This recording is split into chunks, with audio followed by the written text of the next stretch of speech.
en détail, à fond, je m'en sers au départ pour donner déjà un enlignement, mais on va utiliser beaucoup d'autres versets pour tenter de répondre à la question. Mais je pense qu'il y a un texte qui est pertinent, c'est Acte 2, à partir du verset 41. On a là la première conversion massive, 3000 personnes qui se sont converties à la Pentecôte, et on voit déjà la direction que prend ces convertis.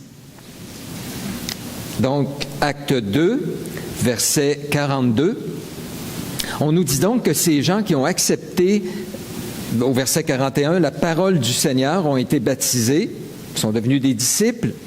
Et au verset 42, ils persévéraient dans l'enseignement des apôtres, dans la communion fraternelle, dans la fraction du pain et dans les prières. La crainte s'emparait de chacun et il se faisait beaucoup de prodiges et de miracles par les apôtres. Tous ceux qui croyaient étaient dans le même lieu et ils avaient tout en commun. Ils vendaient leurs propriétés et leurs biens et ils en partageaient le produit entre tous selon les besoins de chacun. Ils étaient chaque jour tous ensemble, assidus au temple. Ils rompaient le pain dans les maisons. On parle ici du repas du Seigneur. Et prenaient leur nourriture avec joie et simplicité de cœur, louant Dieu, trouvant grâce auprès de tout le peuple. Et le Seigneur ajoutait chaque jour à l'Église ceux qui étaient sauvés. Est-il pertinent d'assister au rassemblement de l'Église? Bien sûr, avec un texte comme celui qu'on vient de lire, la réponse est bien oui, absolument.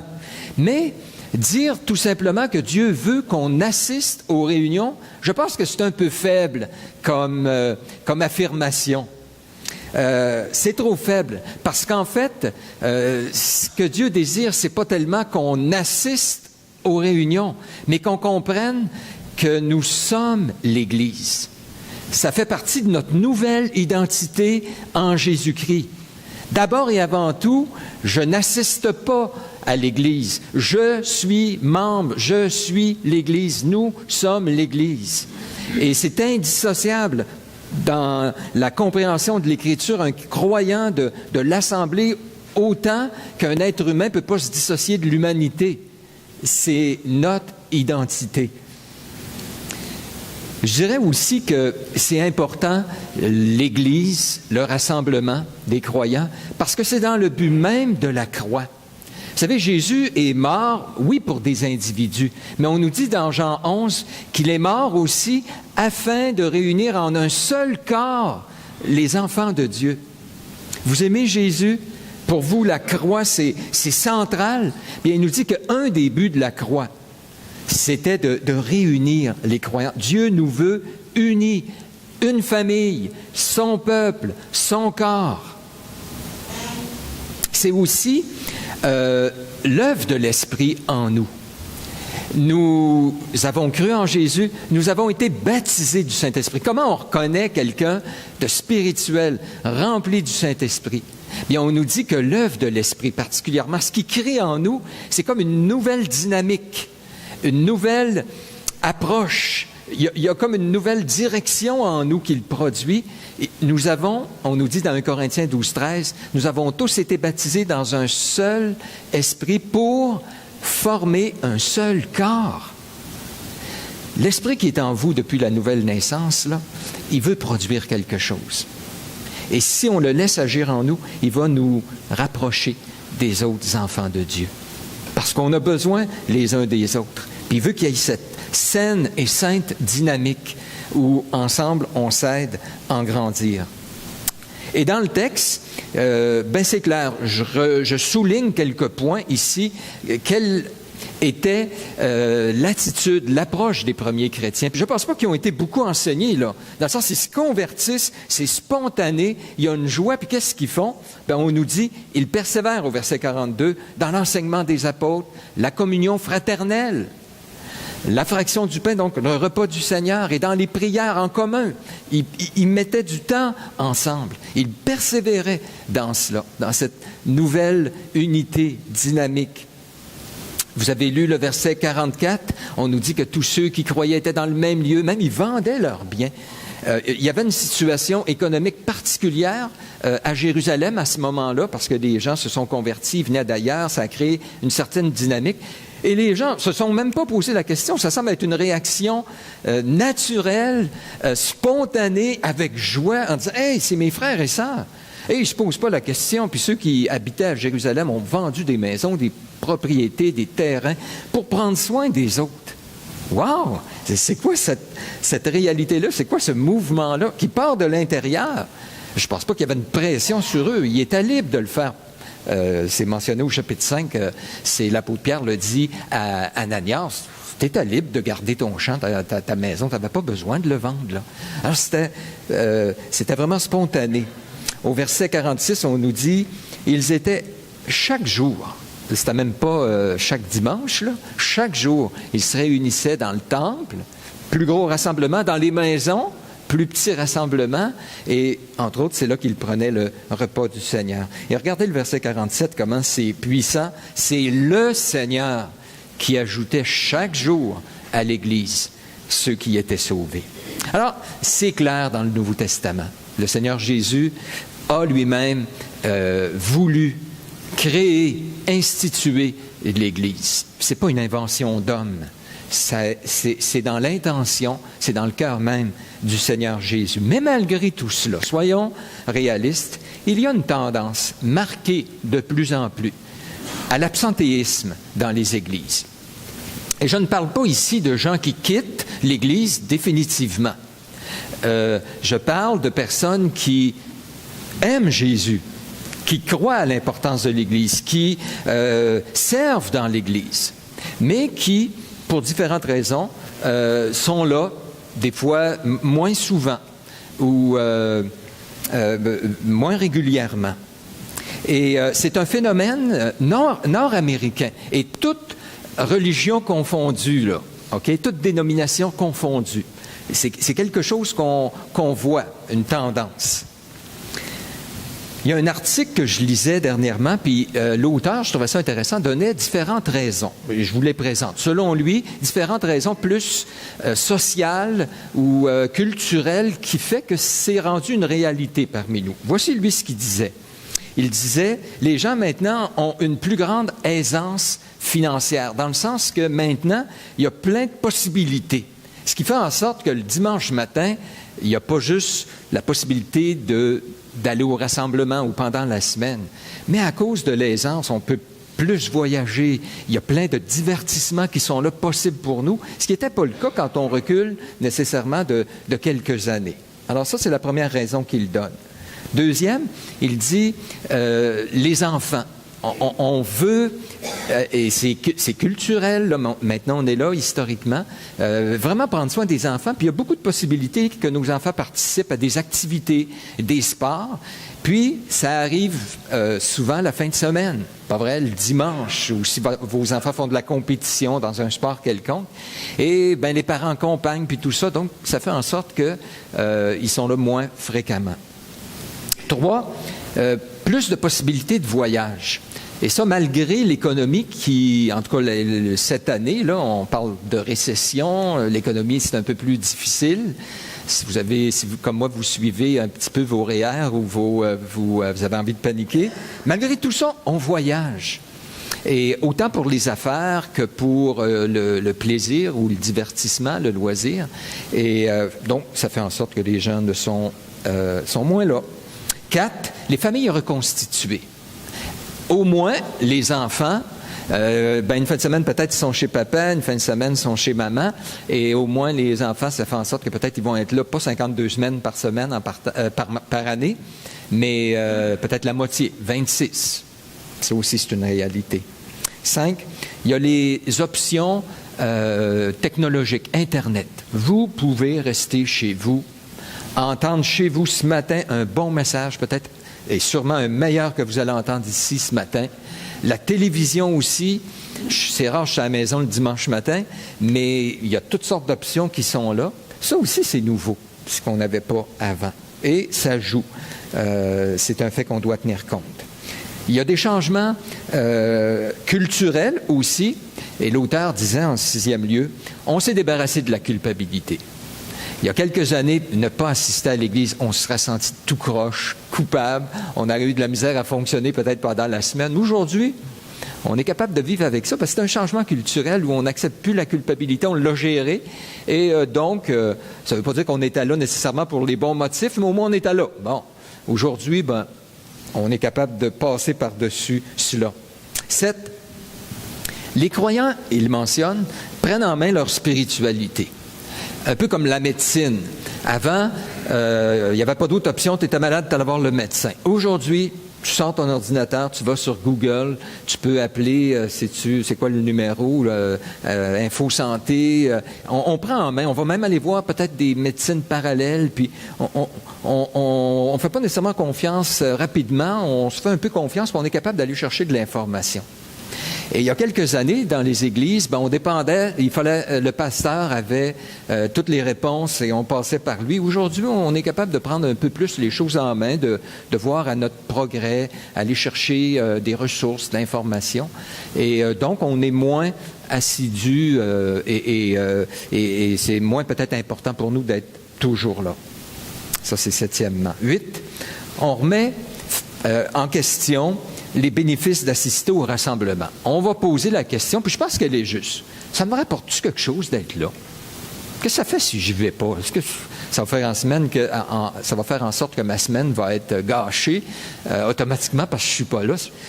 C'est-tu vraiment? Est-ce que je ressens les bienfaits d'être là? Et on n'embarque pas longtemps dans quelque chose qu'on a l'impression qu'il ne nous rapporte pas.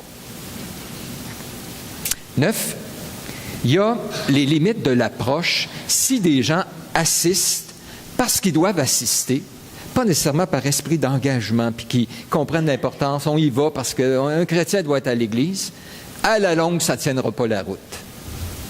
Et donc, si ça, c'est là, il y a un certain groupe à un moment donné qu'on va voir moins souvent, c'est clair. On a besoin d'être convaincu beaucoup plus que d'être obligé. Et 10e, il mentionne, il y a un changement culturel majeur. Aujourd'hui, on est très réservé face à l'autorité et les institutions en général. On est suspicieux un peu et donc ça nous donne et ça nous amène à prendre une certaine distance. Ça, c'est ce qu'il mentionnait. Et je pense qu'il y a des raisons valables, on doit tenir compte de ça. Mais je vais vous dire ceci. On a les mêmes réalités pour le travail. Comment ça se fait qu'on est si fidèle, si engagé à notre travail? Je serais curieux de voir le taux d'absentéisme au travail. On est fidèle, on est là, on s'arrange pour être là. Mais l'Église, pourquoi? Pourquoi que c'est différent? Je crois qu'on a besoin de repenser, de réfléchir, de se poser les bonnes questions. Et entre autres, on se pose la question, est-ce que c'est encore pertinent d'assister au rassemblement, d'être là au rassemblement de l'Église? Et je ne parle pas juste le dimanche matin, je parle des rassemblements pendant la semaine ou quelconque occasion qu'on a d'être ensemble. C'est encore pertinent? Alors, la façon dont j'ai pensé que je pourrais répondre à cette question-là, c'est par d'autres questions que peut-être les personnes hésitantes. Alors, quelques questions que pourraient nous poser des personnes hésitantes, qui disent, faut-tu vraiment que je sois là au rassemblement de l'Église? Et ça les amène à nous poser d'autres questions. Voici les questions. Première question. Est-ce que cela n'est pas risqué, un peu dangereux, de s'associer à un groupe religieux, à une Église, à une religion, là? Est-ce que c'est pas dangereux? Quelqu'un vient de se convertir au Québec, tout joyeux, tout content, puis là, il annonce à sa famille, « Hey, dorénavant, je vais aller à une église. Je décide de me faire baptiser. » Comment les gens vont réagir? T'es-tu sérieux? Fais attention, hein? Danger, danger. T'as pas peur? Hey, dans les églises, tu vas te faire un lavage de cerveau. Parce qu'aujourd'hui, la mode, je veux déterminer moi-même. Je veux pas me faire dire par l'extérieur ce que je dois croire, ce que je dois faire. Je veux le déterminer de moi-même. Puis on le sait, une religion va vouloir t'imposer des croyances. T'as-tu entendu parler de l'abus? Hey, l'abus psychologique, l'abus spirituel, même l'abus physique. La religion au Québec l'abus sexuel, je veux dire, c'est marquant, c'est un fait, là. Fais attention à toi. L'abus financier. Tu vas être obligé de donner 10%. Hey! Y as-tu pensé? Alors, je pense pas, si toi, tu es très enthousiaste, tu as besoin d'être fort parce qu'on va te rabaisser un petit peu ta flamme, ça sera pas long. C'est pas nécessairement bien vu, c'est dangereux. Puis beaucoup de gens au Québec, comme un peu partout, ont des longues histoires à raconter, qui ont été pris dans des sectes. Il y a la religion musulmane qui fait de plus en plus peur aux gens. Ça l'aide pas non plus. Des livres qui sont écrits, il y en a un qui a écrit, il est sorti des Témoins de Jéhovah, « Réveillez-moi ». Peut-être quelques-uns l'ont lu. Il raconte son histoire depuis qu'il est tout petit, comment il a été abusé, puis que ça l'a brisé, ce qu'il a vécu. Il y a eu un reportage là, dernièrement à la télévision, quelques-uns peut-être l'ont écouté. C'était contre les Témoins de Jéhovah, puis les gens donnaient toutes sortes d'histoires. Mais les gens ont tendance, quand ils écoutent ça, à tout mettre dans le même paquet. Et à l'instant où il y a groupe religieux, on appelle ça une secte, puis c'est dangereux.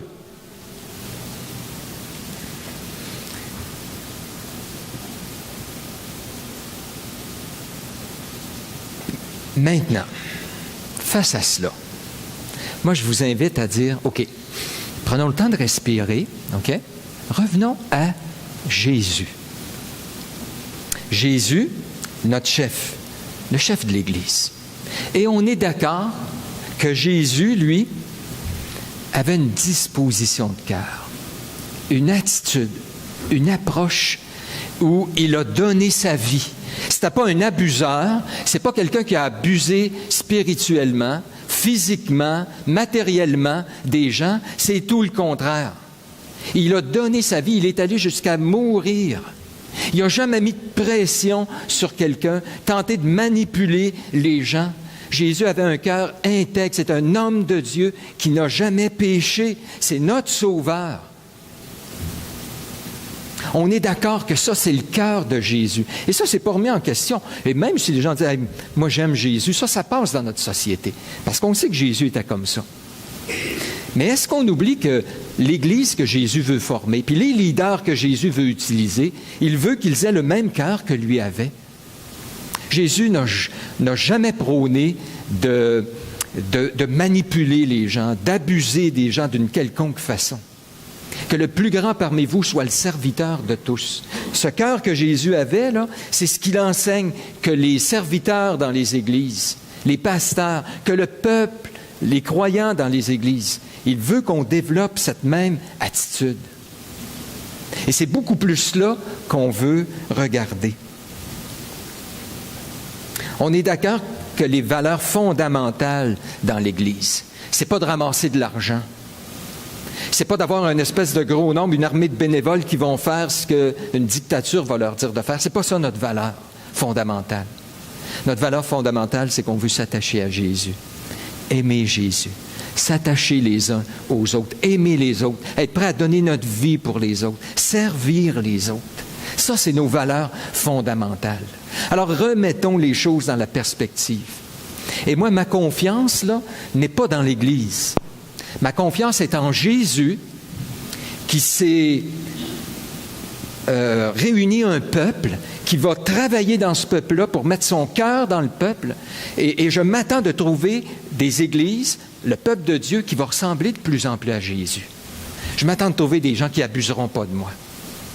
Et on doit enseigner dans l'Église de ne pas se laisser abuser, de ne pas se laisser manipuler, de ne pas se laisser mettre de la pression. On n'a pas à marcher par cela. Et moi non plus, je ne veux pas me laisser mettre une pression par quiconque. Mais cette approche-là, douce, humble, serviteur de Jésus, l'Église devrait ressembler à ça. Et donc, oui, il y a un risque.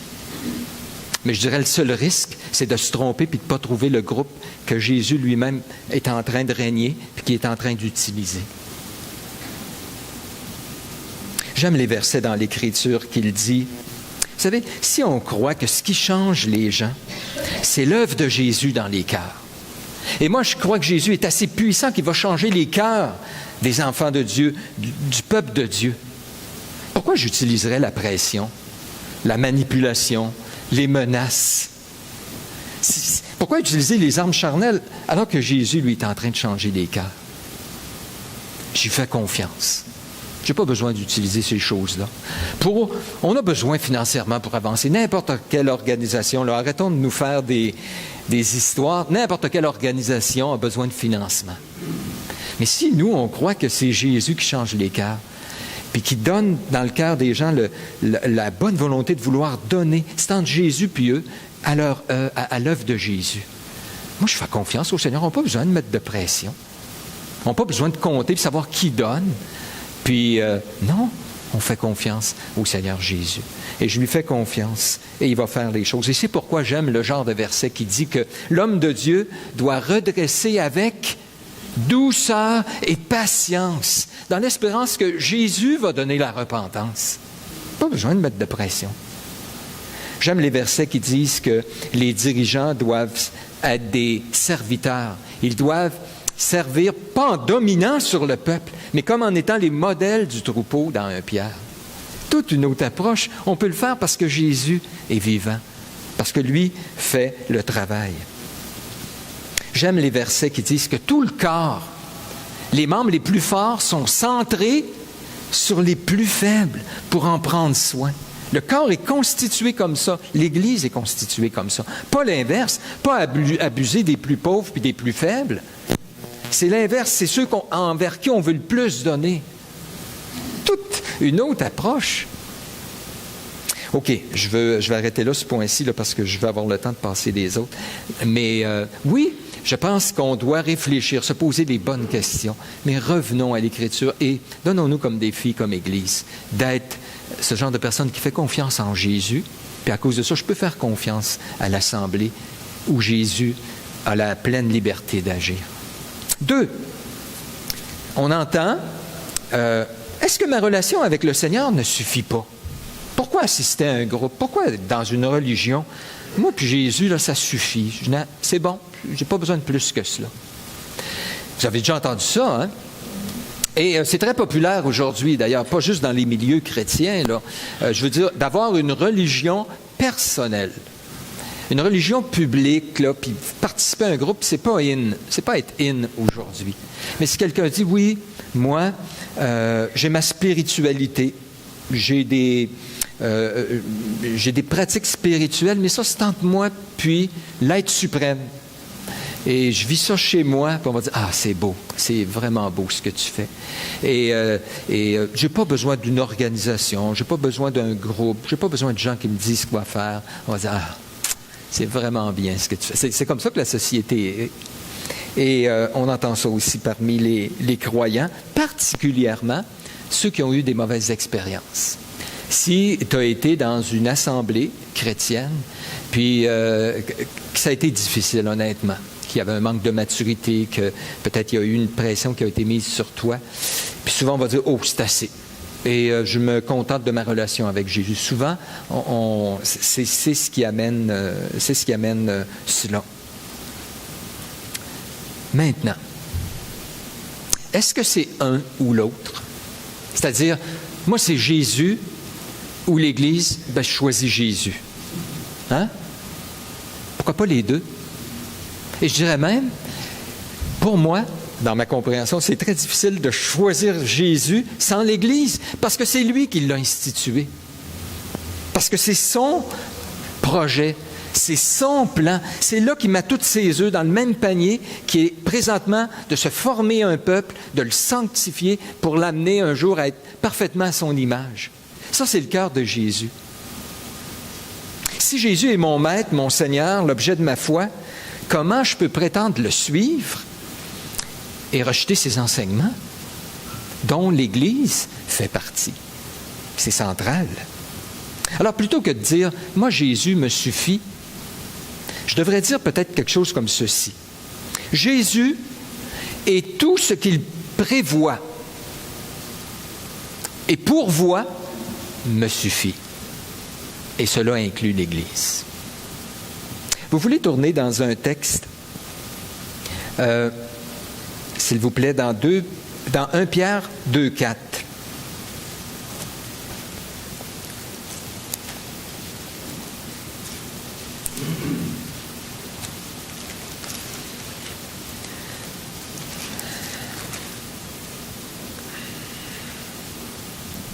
1 Pierre 2,4. Pierre dit, « Approchez-vous de lui. » Alors, ce n'est pas un ou l'autre, c'est les deux, mais d'abord et avant tout Jésus. Le lui ici, c'est Jésus. Il dit aux croyants, « Approchez-vous de Jésus. » C'est la pierre vivante que les hommes ont rejetée par les hommes, mais combien choisie, précieuse devant Dieu. Mais vous-même aussi, comme des pierres vivantes, édifiez-vous pour former une maison spirituelle, un saint sacerdoce, afin d'offrir des victimes spirituelles agréables à Dieu par Jésus-Christ. C'est vraiment intéressant, hein? Il y a les deux, mais il y a une priorité. Il dit d'abord et avant tout, tu t'approches de Jésus. Puis imaginez si tout le monde s'approche de Jésus, automatiquement on s'approche les uns des autres. C'est comme Jésus est la pierre angulaire, puis toutes les autres pierres s'approchent de cette pierre-là, puis ils finissent par former une maison, un temple. En s'approchant de Jésus, on va s'approcher les uns des autres. Toucher au peuple de Dieu, c'est toucher à Jésus. Vous vous rappelez ce que Jésus a dit à Saul de Tarse? Saul persécutait l'Église, puis il dit, « Saul, Saul, pourquoi persécutes-tu mon Église? » Non. Il a dit, « Pourquoi me persécutes-tu? Quand tu touches au mien, c'est à moi que tu touches. » Jésus est tellement indissociable de l'Église que toucher au sien, c'est toucher à Jésus. C'est son épouse, l'Église. C'est sa fiancée qu'il est en train de purifier, puis qui va emmener un jour sans tache ni ride pour le mariage. C'est son peuple, c'est ses bien-aimés, c'est son corps, c'est ses brebis dont il est le berger. Mais les gens, pourquoi à un moment donné on dit, OK, l'Église, je ne suis plus capable, puis je me suffis de Jésus. Dans la réalité, c'est une déception qui est là face à l'Église.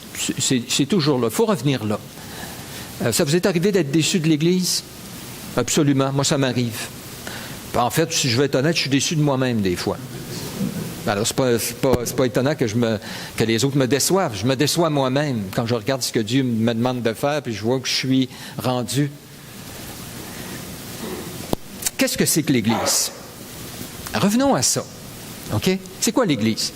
C'est un groupe de personnes imparfaites que Jésus a sauvées, des pécheurs perdus, morts dans leurs péchés, que Jésus sauve, dans lesquels maintenant il travaille à faire grandir, à sanctifier, à purifier.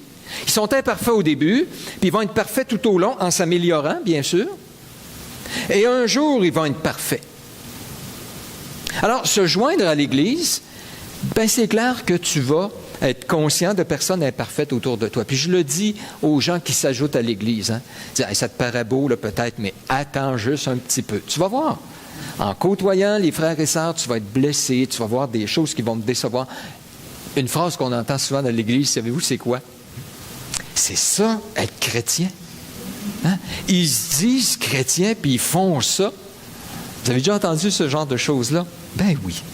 Ben oui. Maintenant, attention. Je ne suis pas en train de dire que, let's go, on est imparfait, puis soyons-le, qu'est-ce que tu veux, assumons notre imperfection, hein? Non, il y a une tension qui est là. Dans les faits, on ne sera jamais parfait tant qu'on sera ici-bas. Mais Paul dit, je cours vers le but, vers la perfection, puis je travaille, puis je combats. Donc, on ne veut pas rester là. Mais, soyons honnêtes, on va en voir autour. Mais quelle est l'attitude de Jésus envers son Église? Il l'aime. Ces églises dans l'Apocalypse, là, auxquelles il reproche, puis des fois, des choses très sévères. Ça commence, puis on a une belle représentation de Jésus au milieu de ses églises, de son Église. Comme un chandelier, là, il est là au milieu d'elle. Jésus n'abandonne pas l'Église, ne rejette pas l'Église parce qu'elle est imparfaite. Il l'aime, il a donné sa vie, il s'est engagé, puis il ne lâche pas. Et merci parce que je ne serais plus là. Hein? Les serviteurs de Dieu dans le Nouveau Testament font la même chose. Alors, lisez les épîtres, OK? Pourquoi les épîtres ont été écrites? Parce que ça n'allait pas bien dans les églises. C'est pour ça qu'on a ça. Paul a des nouvelles de Corinthe, il s'arrache les cheveux, il prend le temps de leur écrire avec douceur, patience, parce qu'il les aime. Il n'a jamais dit, bon, ben là, vous autres, c'est fini, moi, je change, je m'en vais avec une autre gang, vous me tombez ses nerfs. Il les aime, il sert, il est prêt à donner sa vie. Combien de lettres Paul a écrit aux Corinthiens? Pensez-y. Non, je pense que c'est 4. On en a 2 dans le Nouveau Testament, mais quand vous faites le tour, il parle qu'il a écrit d'autres lettres. Il y en a 4. Ils n'ont pas compris la première fois, il a fallu 4, puis je ne suis pas sûr qu'ils ont compris la 4e. Mais il n'a pas lâché. Il les aimait. Puis quand il leur écrit, il leur dit, « J'écris à l'Église de Dieu qui est à Corinthe. » Moi, j'ai écrit à la gang de fatigants, ou je ne sais pas. Mais une attitude, il dit, je ne lâcherai pas. Je vous ai fiancé à Christ, puis je ne vous lâcherai pas parce que je vous aime. Puis je suis prêt à donner ma vie. Même s'il faut, en vous aimant, être moins aimé de vous, je ne lâcherai pas.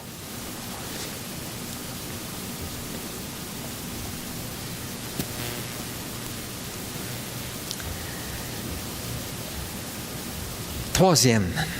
Donc, les gens qui nous disent, est-ce que Jésus ne suffit pas? On dit, oui, Jésus suffit, mais ce Jésus, tout suffisant, nous a donné des instructions, puis il veut utiliser d'autres moyens qu'il a prévus, dont l'Église, puis il veut qu'on se donne à cette Église. Troisième, est-ce que le progrès technologique n'a pas rendu désuète ou dépassé l'idée de rassemblement? C'est vrai hein, qu'on a fait des progrès, là. Tout le monde, à peu près aujourd'hui, a une tablette, un téléphone intelligent, l'ordinateur, et j'en mets télévision et toutes sortes de choses. Les télévisions se connectent sur Internet. Et vous savez que vous pouvez avoir le dimanche, la réunion, vous auriez pu rester chez vous ce matin, puis tout avoir directement, là, notre réunion à nous, sur le net. 2-3 petites manipulations à faire, puis vous êtes déjà rendu, puis vous me voyez. Je suis plus beau même sur Internet qu'en personne. Ou, encore, écoutez plus tard. C'est dire, moi, le dimanche matin, honnêtement, c'est pas mon matin. Surtout quand le Canadien perd, là. Mais hier, ils ont gagné, c'est pas pire. Mais tu sais, ça me vire à l'envers. Puis, dimanche matin, je suis pas là, c'est trop tôt. Puis dans l'après-midi, je me lève. Puis là, je vais écouter la réunion bien disposée. Il n'y a pas les gens autour qui me dérangent. Je n'ai pas à affronter le trafic. Extraordinaire. Puis même plus que ça. Changer de poste. Il y a des meilleurs prédicateurs qu'à Victoriaville que vous pouvez avoir gratuitement, instantanément, de la musique. Un petit truc. Vous allez sur YouTube, là, prenez n'importe quel chant qu'on chante. Faites une petite recherche, il est là, avec des belles images qui apparaissent, toi, un son, rentrez ça dans votre gros système de son, le son est super, mieux qu'ici. Pourquoi se réunir? Hein? Le dimanche matin, même à la télévision, là, il semble qu'il y a des bons prédicateurs, vous avez toute la panoplie qui est là selon vos désirs, vos goûts, vous allez trouver ce que vous avez besoin, si vous avez le câble. Pour un modique prix. Et ne vous inquiétez pas pour les offrandes. De plus en plus d'églises ont PayPal, ou comment qu'ils l'appellent, Canadon, où vous pouvez donner par Internet. Extraordinaire. Ils gardent un petit pourcentage, mais c'est pas grave. Sérieusement, on a besoin de se poser la question. Est-ce qu'on peut avoir une église virtuelle? Est-ce que les bénédictions des rassemblements, on peut les downloader, les télécharger? Est-ce que la technologie est en train de tuer les rassemblements? Est un substitut correct? Posons-nous la question. Est-ce qu'il y a des choses qui arrivent uniquement lors des rassemblements puis qui ne peuvent pas se produire alors qu'on écoute sur Internet ou à la télévision? Ma réponse, c'est je crois qu'il n'y a rien qui peut remplacer les rassemblements. Et que toute forme, ça peut être utile, on l'a, et je crois qu'on doit améliorer notre site web, on doit améliorer notre page Facebook, on doit rendre nos messages disponibles, absolument. Mais il n'y a rien qui va remplacer les rassemblements. Physiques, d'être là les uns avec les autres. Si, dans notre tête, l'Église est un lieu, d'abord et avant tout, où je vais m'asseoir, puis je reçois un enseignement, ça se passe en avant, je reçois de l'édification d'un groupe de louanges. Si c'est juste ça, oui, vous pouvez avoir la même affaire absolument sur Internet. Mais si l'Église, ce sont mes frères et sœurs dont je fais partie, avec qui j'ai une communion, une relation, et dans cette communion, relation où je suis prêt, on se voit face à face, on se parle, on prend soin, j'ai à cœur, j'interviens, tu interviens dans ma vie, il y a réciprocité, interaction. Si dans tout ce contexte-là, il y a quelque chose qui se produit, si c'est comme ça qu'on voit l'Église, une version diminuée qui est offerte sur Internet ne marchera pas. Vous savez que vous pouvez avoir le sexe virtuel. Soyez honnêtes, là. Vous pouvez avoir la sexualité virtuelle sur Internet. Vous cliquez et voilà. Franchement, est-ce que ça peut remplacer l'amour unique entre un homme et une femme? La réciprocité, le toucher, la communion, pas juste sexuelle, mais toute la personnalité, est-ce que ça peut remplacer ça? On peut chatter, parler avec quelqu'un ou l'autre bout du monde. Hey, je lisais qu'il y avait un soldat qui était parti, je pense, du temps qu'il était en Afghanistan. Il a assisté à l'accouchement de sa femme sur Skype. Je suis certain que c'est pas pareil. Sérieux? Je veux dire, t'es pas là pour tenir la main, pleurer ensemble, prendre le bébé, le toucher. Ah, c'est une version. Ben, je veux dire, regarde, quand t'as pas d'autre chose, tu prends ça, là. Hein? Mais l'Église que Dieu veut, c'est un corps qui a des interactions, qui vit des choses ensemble, qui s'exhorte, qui prie, qui se touche, qui met la main sur l'épaule, qui se serre, qui se regarde dans les yeux, qui dit « ça va pas, hein? Viens, on va aller prendre un café ensemble. »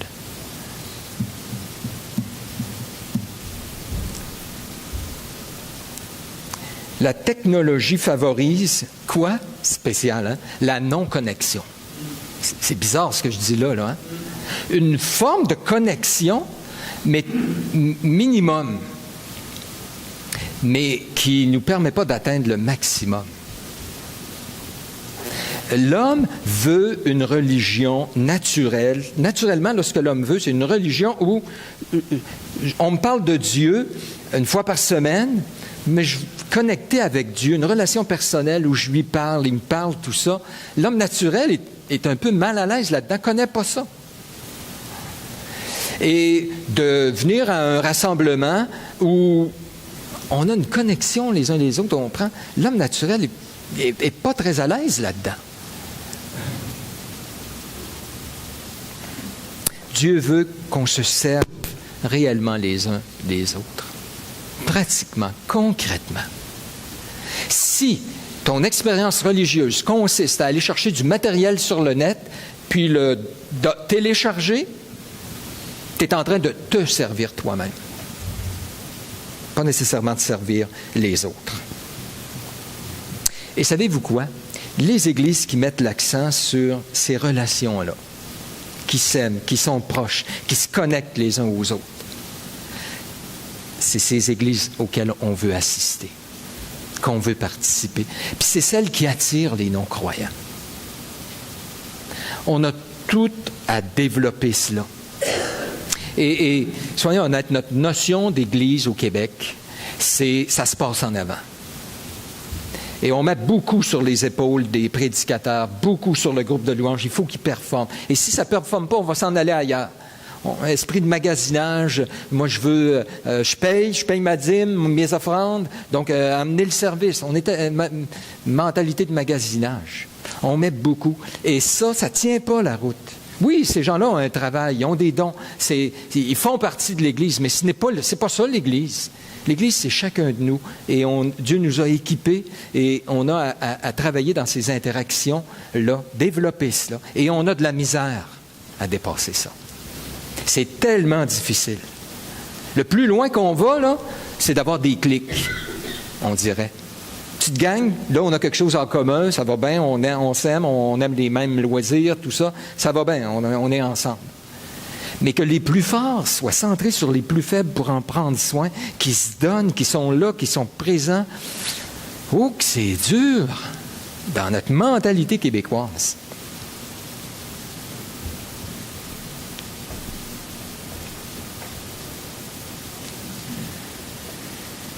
Quatre. Est-ce que l'Église universelle ne m'offre pas plus de ressources, de variété, de possibilités? Vous savez, qu'est-ce que j'entends par Église universelle? C'est que quand vous regardez le mot Église dans la Bible, il est employé pour deux réalités. La grande Église de tous les siècles pour laquelle Jésus est venu donner sa vie. C'est quand il dit, Éphésiens 5, « Marie, aimez vos femmes comme Christ a aimé l'Église ». Il ne s'agit pas juste de l'Église de Victo, là. C'est l'Église de tous les siècles. Ceux même qui nous sont précédés, qui sont morts, ceux qui vont venir après, puis l'Église à la grandeur du monde. Okay? Jésus, c'est son peuple, son Église. Mais c'est rare que c'est employé dans ce gros sens-là. Généralement, c'est des églises locales. À l'Église de Dieu qui est à Corinthe, à Thessalonique, en Galatie, etc. Donc, ce sont des églises, des groupuscules qui se réunissaient. Et donc, il y a des gens qui vont dire, moi, je suis membre de l'Église universelle. Et donc, si on pousse l'idée un petit peu plus loin, pourquoi pas?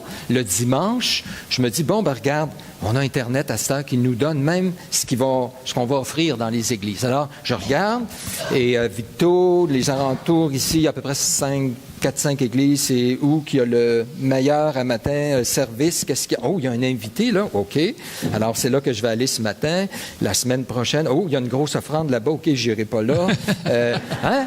Pourquoi on ne ferait pas un choix comme ça et aller aux endroits qui nous plaisent? Bonne question. Je suis content que tu la poses, Benoît.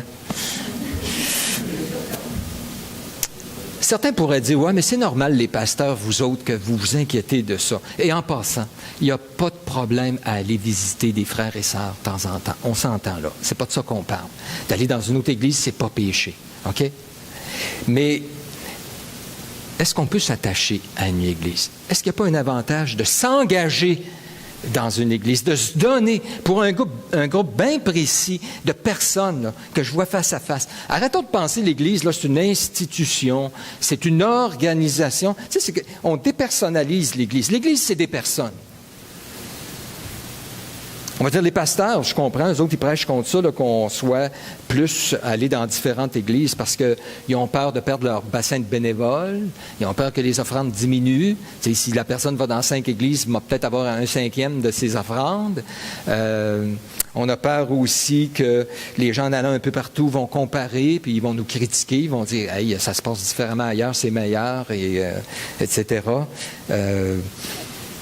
Mais je pense que c'est beaucoup plus sérieux que ça. Quelle est la notion, je reviens là, quelle est la notion de l'Église dans le Nouveau Testament? 1 Corinthiens 12, 18 dit ceci. « Maintenant, Dieu a placé dans l'Église chacun des membres comme il l'a voulu. » Il dit que, et là il parle aux Corinthiens, puis je vais l'appliquer ici. Ça veut dire que dans l'Église de Victoriaville, Dieu a placé, c'est lui a amené des gens à la conversion et les a intégrés dans l'Église de Victoriaville comme il veut. Ce n'est pas un hasard que vous soyez ici.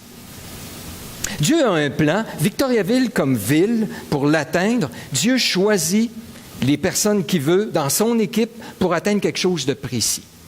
Et je pense qu'il connaît les besoins de la ville, il connaît notre réalité. Et tous ces gens-là viennent dans un but bien précis afin qu'on soit efficace, puis qu'on soit efficace les uns envers les autres. Ici, le travail qu'il a à faire. Il constitue son équipe dans un but bien précis. Alors, si on comprend ça comme ça, c'est plus qu'une espèce de choix que tu as un dimanche matin. Sois sensible. Où est-ce que Dieu t'appelle, te dirige? Puis où est-ce que tu peux donner le maximum de toi pour accomplir la mission que le Seigneur t'a donnée? Ça, c'est bien plus la question. Et il veut que tu serves à l'utilité commune du corps.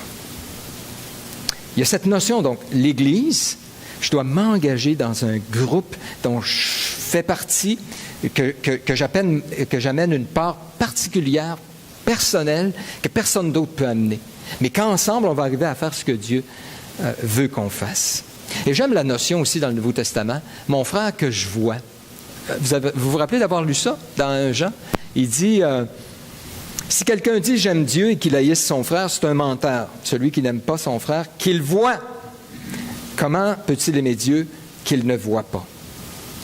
Mon frère que je vois. Vous avez déjà entendu le gars qui dit, moi j'aime le monde. J'aime tout le monde. Mais il y a mon voisin que j'ai de la misère avec. Hein? C'est vrai, c'est facile d'aimer le monde, c'est facile d'aimer l'Église de Jésus. Mais mon frère que je vois, la Bible parle de ton prochain. Moi, je ne suis pas capable de m'entendre avec mes prochains, là, ceux qui sont autour de moi, mais je m'en vais en mission, en quelque part, puis eux autres, je vais les aimer. Mon frère que je vois, ceux que Dieu a placés à côté de moi, c'est ma priorité. Et avant de changer de talle, assure-toi que tu le fais pour les bonnes raisons. Parce que si tu pars parce que ton frère que tu vois, tu n'es plus capable de le voir, ça risque de faire la même affaire ailleurs encore. Mon frère que je vois. C'est pour ça, arrêtons, je me répète, de voir l'Église comme une organisation. Hein? L'Église, c'est une institution. L'Église, c'est mon frère. Et moi, là, quand ça fait 2 mois que je n'ai pas vu mon frère, je m'inquiète parce que c'est mon frère puis je l'aime. Je me dis, qu'est-ce qui se passe avec lui? Es-tu en danger? C'est mon frère. Je ne veux pas faire comme Caïn qui dit, suis-je le gardien de mon frère? Parce que Dieu lui dit, où est-ce qu'il est ton frère Abel? Pas le gardien de mon frère. Pas vrai, je suis le gardien de mon frère. Mon frère que je vois, là. La notion d'engagement. Si je ne m'engage pas en disant, OK, mes frères et sœurs que je vois, là, je m'engage envers eux. Je vais me donner pour eux. Je connais mes dons, je vais les servir eux, OK? Si je ne m'engage pas, tu ne tiendras pas la route. Parce que tu vas être déçu, tu vas te faire mal. Ils sont imparfaits, tout ça. Mais si tu comprends que c'est à ça que Dieu t'appelle, puis tu t'engages, tu vas pouvoir résister, tenir ferme et être employé par Dieu pour accomplir l'œuvre qu'il a préparée pour toi. Quand quelqu'un est un visiteur d'une église, c'est-à-dire quand quelqu'un est un visiteur de plusieurs églises, savez-vous quoi? Il ne pourra pas être engagé dans aucune d'elles.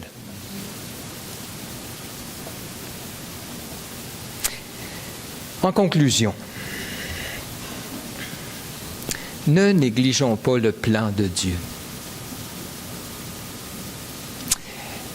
Si vous êtes comme moi, je passe par des phases des fois. À un moment donné, je suis fatigué.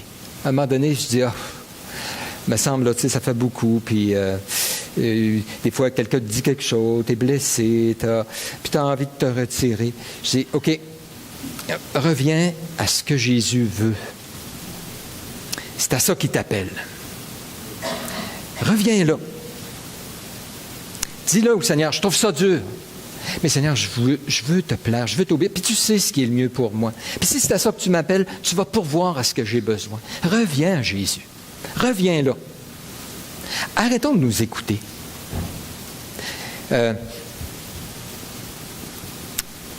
On jette le bébé avec l'eau du bain, nous autres. Pas vrai? Il y a le mariage. Jésus, la Bible est très claire là-dessus. Hey, le mariage est une bénédiction. Celui qui trouve une femme, trouve-le. Vous êtes sûr? Hein? Réponse vite. Je vais vous dire, c'est pas ça que j'entends tout le temps, moi. Ah oui, examen. Celui qui trouve une femme, trouve-le. Bonheur. Ah. Mais sur le terrain, je me fais dire, hey, plus jamais me remarier. Hey, tableau. Là, je m'en suis débarrassé. Et puis j'ai appris. Attends un petit peu. Bon, c'est peut-être pas nécessairement une bonne idée de te remarier, là. C'est pas ça que je veux dire. Mais si Jésus dit que c'est une bénédiction, puis dans mon expérience, moi, ça n'en est pas une. Pourquoi Pourquoi je ne dis pas, « Hé Seigneur, je me mets tellement en garde de moi-même, parce que ma tendance, moi, c'est de dire, de croire ce que j'expérimente, puis même quand ta parole dit le contraire. Ta parole dit qu'il est doux, qu'il est bon, qu'il est agréable pour des frères d'être ensemble. L'Église, j'en veux même plus d'Église, moi. C'est ça que j'entends. Puis de dire, un instant, Jésus, c'est ce que tu me dis. Veux-tu venir me remplir, m'aider? Je suis fatigué, là. Je suis brûlé. J'ai plus l'énergie là, de résister puis de continuer à aimer les frères. Mais c'est à ça que tu m'appelles. Veux-tu venir m'aider? Seigneur, je veux te plaire. Je veux t'être agréable. Je veux pas suivre mes instincts, mes expériences, comme si mon expérience, c'est la norme. Ta parole est la norme. Je veux revenir là. Viens m'aider, Jésus. On devrait au moins commencer là. Et c'est étonnant, quand on fait ce genre de prière, qu'on dit, Seigneur, non pas ma volonté, mais ta volonté. C'est étonnant comment il répond, Jésus. Puis comment il veut nous aider. Il veut juste qu'on s'humilie. Puis il veut qu'on lui dise. Il y en a qu'on dirait qu'ils ne se posent même pas la question. Ils sont écœurés, puis en dedans d'eux, puis ils n'ont plein leur casse, tout ça. Mais on est là dimanche après dimanche. C'est-tu mieux? Pas sûr. Ce qu'il veut, c'est que dans notre cœur, on soit au diapason avec lui. Accordé avec lui. Comme un instrument, on accorde avec un autre instrument, qu'on s'accorde avec lui. Évitons donc de nous suivre nous-mêmes. OK. À ce point-ci, donc, avant d'inviter Noël à venir, on va aller dans la prière et laisser ces principes qu'on a vus de la parole de Dieu simplement nous guider dans un temps de prière. Alors, ceux qui veulent prier des prières courtes, parlez fort, hein, on est nombreux pour que tout le monde entende. Alors, Noël, je vais te laisser la suite. Prions, s'il vous plaît.